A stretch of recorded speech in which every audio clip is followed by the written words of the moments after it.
Kagulat World, kumpirmado na ang rematch na matagal nang hinihintay ng mga Pinoy tennis fans. Alexandra Ayala kontra Elina Svitolina sa quarterfinals ng Mubadala DC Open. Isang sagupaan ng kasalukuyang world number 28 laban sa world number 10. At higit sa lahat, muling pagharap ng dalawang manlalarong nagbanggaan lamang noong Hunyo sa Berlin. Sinelyuhan ni Svitolina ang kanyang puwesto matapos lampasan si Polina Kudermetova 7-6-4, 6-4 sa isang laban na umabot ng 1 oras at 27 minuto. Hindi naging malinis ang serbisyo ng Ukrainian star dahil nakapagtala siya ng 9 na double faults, ngunit nanatili siyang kalmado sa mahahalagang puntos at nakapag-convert ng 4 sa 8 break opportunities. Samantala, papasok si Alex Dela ang dalawang magkasunod na malaking panalo sa Washington. Una, ang comeback kontra Qin Wenjing, 4-6, 6-4, 6-1. At ikalawa, ang matinding 6-2, 7-6-1 victory laban sa defending champion na si Leylah Fernandez. Pero ito ang mas nakakakilabot para sa kampo ng Ukraine. Lamang si Alex sa kanilang head-to-head, 1-0. Noong Berlin quarterfinals, tinalo ng Pilipinas si Svitolina sa straight sets, 6-3, 6-4, matapos pasagin ang serbisyo nito ng 5 beses.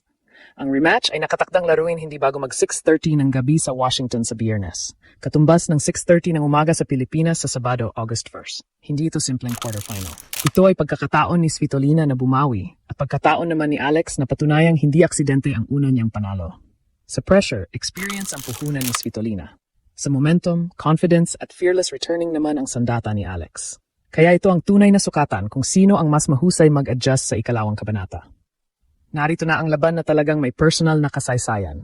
Hindi dahil may alitan sina Alex at Elina Svitolina, kundi dahil sariwa pa ang alaala ng nangyari sa Berlin.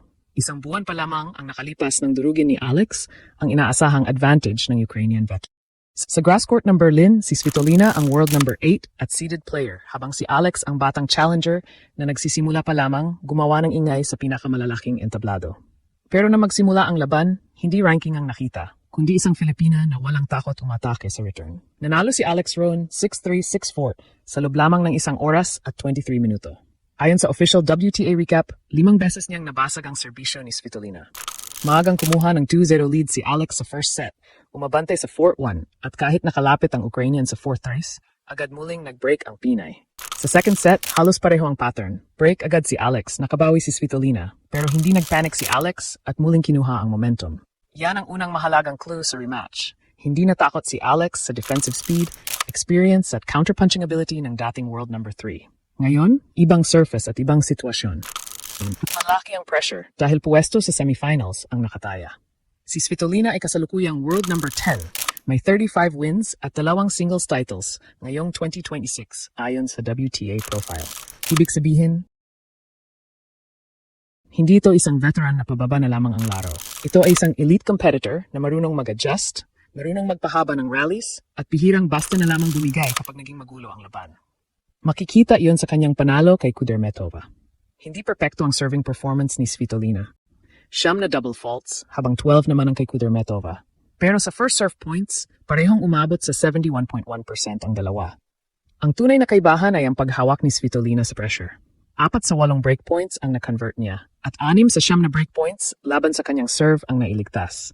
Sa madaling salita, kahit hindi maganda ang rhythm, nakahanap pa rin siya ng paraan para manalo sa straight sets. Pero kung may isang manlalarong sanay na maghanap ng solusyon sa gitna ng problema, si Alex yun. Sa opening round kontra Zheng Qinwen, natalo siya sa first set at na-break pa sa second. Sa halip na tuluyang mabitawan ng laban, bumawi siya agad, nanalo ng 7 sunod na games, at tinapos ang match sa dominanteng 6-1 third set. Sinabi mismo ni Alex na matagal na niyang taglay ang fighting mindset, ngunit mas kaya na niya itong gamitin ngayon dahil mas mataas na ang level ng kanyang tennis at mas marami na siyang karanasan laban sa top opponents. Pagdating naman kay Leylah Fernandez, ibang klase ang ipinakita ni Alex. Dominante siya sa first set, 6-2 pero nahulog sa 1-5 deficit sa second. Maraming player ang magtitipid na lamang ng lakas para sa deciding set. Hindi si Alex. Dahan-dahan niyang binawi ang lamang, hindi hinayaang magkaroon ng set point si Fernandez at nilampaso ang tiebreak 7-1. Ang paliwanag ni Alex, patience, strong mentality at paghahanap ng solusyon. Iyan din mismo ang kailangan niya kontra Svitolina. Sa social, pwedeng balikan ang official WTA post na nagdiwang sa pagpasok ni Alex sa Berlin semifinals matapos talunin si Svitolina. Ngayon, hindi na sapat para sa Ukraine na sabihing grass court upset lamang iyon. May pagkakataon ng sumagot si Svitolina sa hard court. Ngunit may pagkakataon din si Alex na gawing malinaw ang mensahe. Kaya niyang talunin ang Ukrainian star sa magkaibang surface at sa dalawang magkasunod na WTA 500 quarterfinals. Ngayon, paano mananalo si Alex sa rematch? Una, kailangang salakayin agad ni Alex ang second serve ni Svitolina. Sa laban ng Ukrainian kontra Kudermetova, siyam ang kanyang double faults at 44.11% lamang ang napanalunan niyang second serve points. Yan ang numerong gustong makita ng isang aggressive returner tulad ni Alex. Sa Berlin, 5 service breaks ang nakuha ng Pinay. Kapag nakapasok agad siya sa baseline, maagang makuha ang bola at may tulak si Svitolina sa defensive positions, pwedeng bumalik ang parehong pattern. Ikalawa, kailangang panatilihin ni Alex ang variation. Hindi sapat ang puro lakas dahil mahusay gumamit ng pace ng kalaban si Svitolina.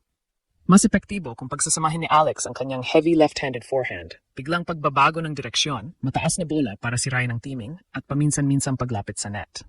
Ang target ay hindi lamang makagawa ng winner. Ang target ay alisin si Svitolina sa comfortabling rhythm ng mahabang baseline exchanges. Ikatlo, dapat maging disiplinado ang service games ni Alex. Si Svitolina ay isa sa pinakamahirap lokohin sa return dahil mahusay siyang magbasa ng placement at mabilis siyang makarating sa bola. Kapag bumaba ang first serve percentage ni Alex at naging predictable ang second serve, hahaba ang bawat service game. Kaya mahalaga ang body serve, wide serve mula sa ad court at mabilis na first strike pagkatapos ng return. May isang posibleng physical factor din. Mas ni Alex ang kanyang round of 16 habang kinailangan pang lumaban ni Svitolina sa late Thursday match bago ang Friday evening quarterfinal. Hindi garantiya na pagod ang Ukrainian. Elite athlete siya at straight sets naman ang kanyang panalo, pero mas maikli ang kanyang recovery window. Dito pwedeng subukan ni Alex na gawing physical ang unang mga game. Pahabain ang rallies kapag may magandang pagkakataon at tingnan kung mabigat ang galaw ng kalaban. Ito ay posibleng factor lamang, hindi garantiya ng advantage. Gayunman, hindi rin pwedeng maging kampante ang mga Pinoy dahil 1-0 ang head-to-head. Siguradong may adjustment si Svitolina. Posibleng mas agresibo siyang umatake sa second serve ni Alex. Mas madalas gamitin ang down-the-line backhand at pigilan ang Pinay na kontrolin ang center ng court. Ang pinakamalaking panganib para kay Alex ay ang magkaroon ng mahabang dip sa level tulad ng 1-5 deficit niya kontra Fernandez. Kay Leylah, nakabalik siya. Pero laban sa isang top 10 veteran, baka hindi na ibalik ang pagkakataon. Ang fearless forecast natin, may tunay na tsansa si Alex na manalo muli, pero mas tikit ito kaysa Berlin. Kung maagang makuha ng break ang Filipina at mapanatili ang composure kapag bumawi si Svitolina, nakikita natin kaya niyang kunin ang laban sa 3 sets. Kaya sa Sabado ng umaga, buong Pilipinas na naman ang gigising ng maaga. At sa kabilang panig, buong Ukraine mapapatutok. Rematch ito, revenge match para kay Svitolina. Pero para kay Alex, isa na namang pagkakataong sabihin sa mundo. Ang unang panalo ay hindi tsamba at ang pag-akyat niya sa world tennis ay hindi na mapipigil.